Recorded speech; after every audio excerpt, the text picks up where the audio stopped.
blessed and honored to be part of this General Conference because we get to see people from all over the world.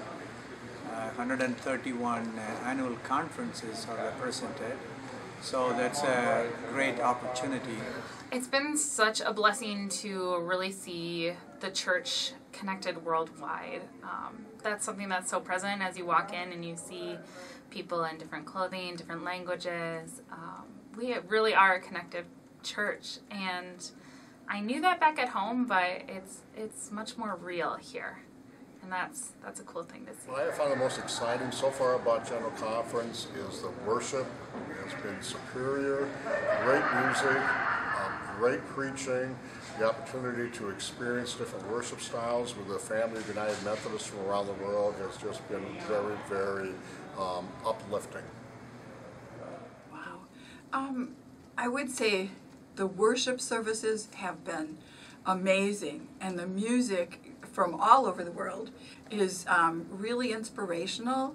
And when I'm singing the words, I'm thinking, yeah, this is what we're about.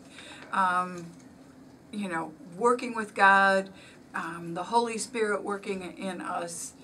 That's encouraging to me to be able to hear all these voices singing together the same words. And sometimes I wonder if they all mean the same thing to us, but it is inspirational. It's always great to connect with United Methodists. As a denomination, I think we're particular and a little peculiar. You know, we laugh and we joke about, you know, how much we enjoy eating and how long it takes for us to actually gather back together. You know, a 10-minute break is actually a 20-minute break. And so gathering with friends who kind of live that reality is a lot of fun. But you also do some of the best conversations outside of the floor of General Conference. And so meeting friends of friends, meeting friends who have other folks they just met, and so all of a sudden you find you're making new connections. And, you know, much like a classroom, you know, you go in and you think, okay, I'm going to learn something, but that learning happens with cohorts, friends, colleagues outside of the classroom. Especially when I just observe the legislative sessions, I really appreciate seeing delegates from Russia and several countries in Africa, and standing and speaking in their native languages, and everybody else listening in headphones. It makes it so much more fair, so much more open. And the worship services, of course, have been diverse as well, and bringing in what's important or different aspects of worship from various countries. There's lots of wrangling going on, and it can be very, very frustrating, very tedious, but my experience last week in Legislative Committee was so positive. I served on Faith and Order Legislative Committee, and we dealt with some really testy issues, some really sensitive issues, and we dealt with them with grace and with dignity and with respect, and came out of that room feeling like community.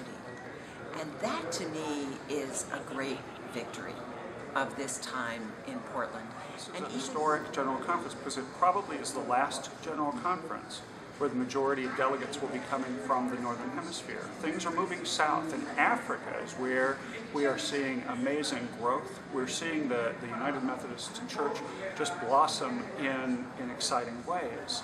And what I'm excited about, so many of the decisions that we have made together to benefit and to support the growth in Africa have been fantastic.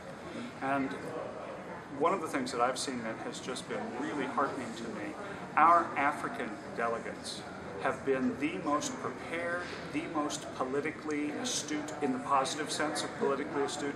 They have been ready for this General Conference, and they have used their power and their voice really well to strengthen and support what's happening in Africa. And I'm hoping people will get excited. We talk a lot about being a global church, but we think a lot about being the United Methodist Church of the United States.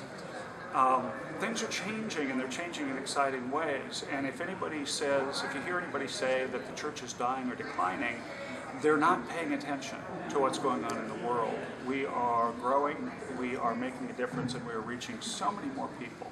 And I've been very, very gratified that the attention on Africa has gotten the support it has. What makes you hopeful about this general conference? So I vacillate, really. The truth is, between despair and hope. I despair sometimes that, is there really any hope for my denomination? But that's with the notion that I know what the right outcome is. And when I remind myself that what hope is about is trusting that God knows what the right outcome is, maybe it won't be the way I want it to be. But if I think of it that way, it helps me to have hope.